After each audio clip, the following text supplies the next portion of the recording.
Hi, welcome back, IntroStat students.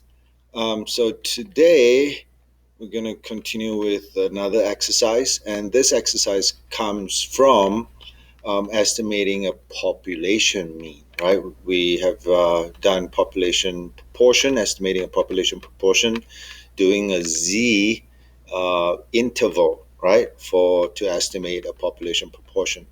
Now, for population mean, to estimate a population mean, we are going to use t interval, right? The reason being, to do a population mean, we need a population standard deviation, but that is usually not given to us. So, in order to compensate or to make up for that, we came up with a T distribution, right?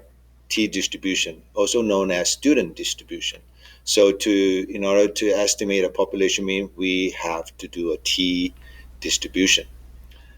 So, let's dive into the conditions for a T interval, right? For a T interval. Okay. So, um, so let's actually, before we start, the there are three conditions, right? The same, well, similar conditions to the z interval, right? The one sample z interval for a proportion. Um, I'm trying to. Okay, so I want to use it. So the conditions, right? Write this down. The conditions, right? Conditions for uh, a t interval, right? Conditions for a t interval. Now, first one is still samples are randomly selected, right? Samples, I need to spell properly. So samples are randomly randomly selected, right? Randomly selected. Um, Also known as SRS, Simple Random Sample 2. Okay, so um, we have to check the condition. So for large sample size, right? Large sample size, um, preferably n greater than or equals to 30. Okay, and three is the 10% rule, right? The 10% rule, also known as the independence rule, right? So independence, which means samples are independent from each other.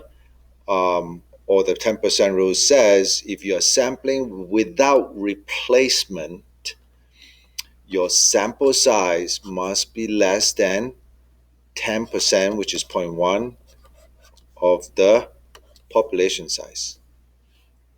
Okay, so those three things, right? So let's go back to our question. Favia wanted to estimate the mean age of the faculty members at her large university. She took an SRS, ding, ding, ding, ding, ding, ding, ding. So we know the sample is a random sample from the population of interest. So simple random sample of 20 of the approximately 700. So there are 700 approximately in the population. So what is 10% of 700? 10% of 700 is 70, and we are only choosing 20 of them. That's our sample size, 20. So 70 is the limit. So we need to make 20, so this is good. So we know that the individual observations can be considered independent. And each faculty member in the sample provided Favia with their age. The age just was skewed to the right with a mean of 38.75. So skewed to the right, meaning skewed to the right. That means more young people in the faculty compared to the elderly or the older members. So she's considering using her data to make a confidence interval to estimate the mean age of the faculty members at her university. So, what are the options? The options are, so is this normal? Is the sampling distribution of the X bar approximately normal? Look at this. This is only 20. 20 is less than 30. So, no, right? And especially when the population is skewed to the right. So if the population had been normal, then we can say that the sampling distribution of X bar should be normal. But here, the the shape of the population is skewed to the right, and the sample size is rather small. It's not more than 30. So we cannot say that the sampling distribution of X bar is approximately normal.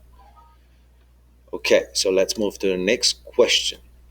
Here are two different samples drawn from two different populations. So the population, so sample A drawn from one population, sample B drawn from another population. You can see that sample A is, yeah, it's okay. It's, I want to say normal, but it doesn't really look normal. But this is a sample size of 14. Then this is a sample size of 9, and you can see it's a little bit skewed. So which sample satisfies the normal distribution for constructing a T interval? So you have sample A only, sample B only, sample both samples, or neither samples. So we don't know anything about the population. All we do know is that we drew a sample of 14. Then this is sample of 9. Then both sample size are less than 30. Now, without knowing what the shape of the population is, we can't tell. We can't tell what, if this was more than 30, and if this was more than 30, if the sample sizes are more than 30, yeah, we could say that the sampling distribution of sample A, and sampling distribution from population B, population A, they could be approximately normal, but we can't. Neither sample. Ooh, says sample A satisfy the, but of course, reason why sample A works is because it looks, symmetric, normal, bell shape. So so sample A is most likely, right? Even though the sample size is small for sample A, the sample data are roughly symmetric with no outliers, so it satisfies the normal conditions. I don't know if this is symmetric, but oh well. Okay, so let's look at this one. Nolan was studying birth weights of infants in Somalia. He took a random sample, woohoo, simple random sample, 100 births. This is definitely more than 30, so the sampling distribution of X bar should be approximately normal, and calculate a sample mean weight of X bar equals to 3.2 kilogram. The sample data was slightly skewed with a few outliers. It's okay, even though it has a few outliers, as long as the sample size is greater than 30, right? We can assume that the sampling distribution of X bar will be approximately normal. He's considering using his data to construct a confidence interval. Okay, in this case, it's a T interval for the mean birth weight in Somalia. So here, 100 births. Can we assume that there's more than 1,000 births available in the population? Yeah, I would think so. So if that's the case, all three conditions are satisfied. All right, let's see what did they say for the. So you see, individual observations can be considered independent. This condition is met. We can assume independence since he sampled less than 10% of the population. So we just assume. Well, all I did was I took 100 times it by 10, and that gives me 1,000. So I just think, logically, will there be more than 1,000 babies, births? So yeah, it's reasonable to assume that there's more than 1,000 births. Therefore, taking 100 sample size of 100 should meet the 10% rule, right? Okay. Let me do this one. So here are two different samples drawn from two different population. Population A, sample A looks like this. This is 10. Sample B skewed to the right, and this is 9. So which sample? Um, this is too little, and this is skewed to the right. And this is too small as well, and it is not. I don't think that's symmetric, so neither sample. Okay. So if you have any questions, please let me know. Thank you very much.